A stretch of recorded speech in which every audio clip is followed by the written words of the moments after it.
My name is Brad Plumer. I'm a climate reporter at the New York Times. The Paris Climate Accord was agreed to back in 2015 by 195 countries, and it was seen as the best, most promising effort to date to tackle climate change. Every country put forward a mostly voluntary pledge for how it planned to curb greenhouse gas emissions, and the idea was that over time they would strengthen those efforts by pressuring each other to ratchet up their ambitions, talking, reviewing their progress, and basically engaging in climate diplomacy. President Trump has already signaled that he does not want the U.S. to be a leader on climate change, but pulling out of the Paris Climate Accord signals that he does not want the country addressing this issue at all and does not even want to participate in future talks about the issue. The big question now is how other countries respond to the U.S. pulling out.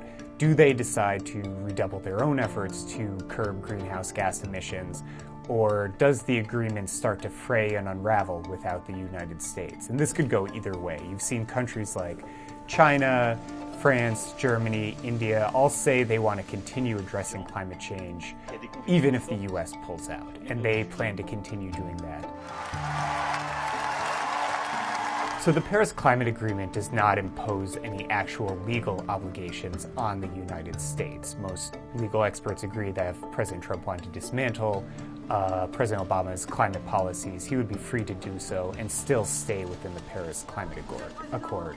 Within the Republican Party, an argument sort of emerged that staying in the Paris Accord did have these real legal risks, that it would interfere or possibly impede President Trump's ability to dismantle various climate policies.